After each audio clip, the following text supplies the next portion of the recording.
Hey, good morning on this really late morning. As you see, the sun is up and I think it's about to pass the 1 hour. I just made it, and I have to say, every time I come up here and it's quite late, I almost feel afraid to look at the sun. Like, I really feel my social conditioning of don't look into the sun, your eyes are gonna hurt. And so I come up here and I'm like, oh shit, this is gonna hurt, I don't know if I want to do this today. But then as soon as I look into the sun, it just feels comfortable and I know the feeling and it doesn't hurt at all. You just relax at the gaze.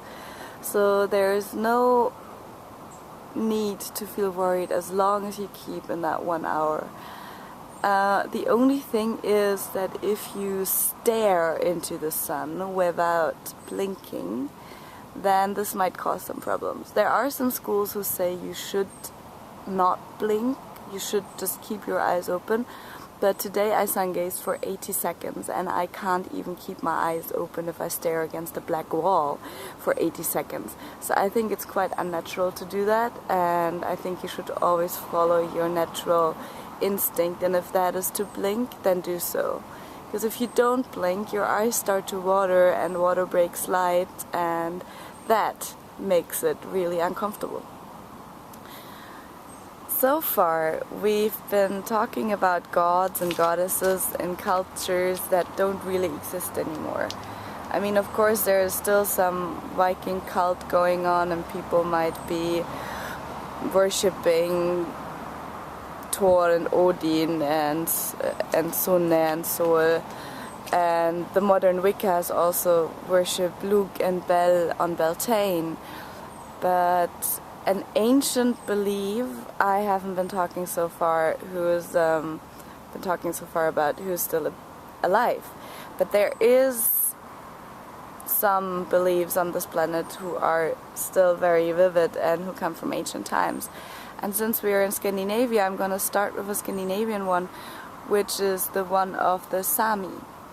Sámi people live in the north of Finland, Norway and Sweden, and they are worshipping the sun goddess called Beiwe or Beaivi.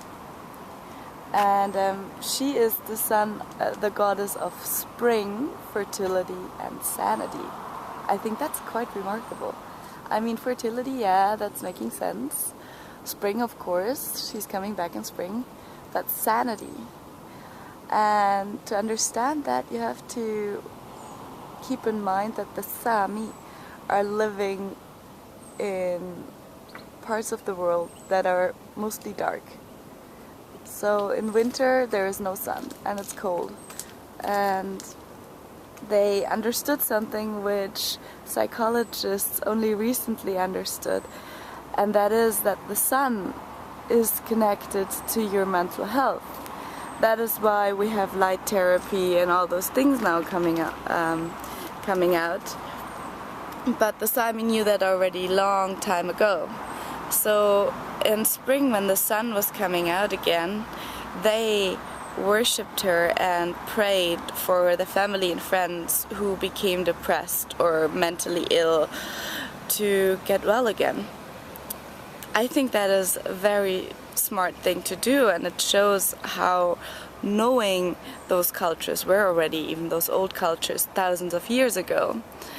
Which is a nice tradition, is that they smear butter on their doorsteps in spring, so that the sun who's traveling with her daughter across the sky can eat the butter, because of course the butter melts in the sun, so that means that the sun is eating it, and so it can keep on staying in the sky and making all the plants grow and the land fertile and giving wealth to the people during those few months of summer that they have.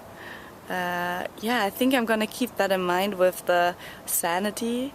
That is quite interesting, I think.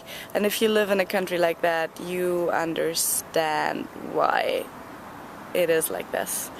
So even now I can say that the sunrise is later and later every day, and every week I think it's 20 minutes that it's changing.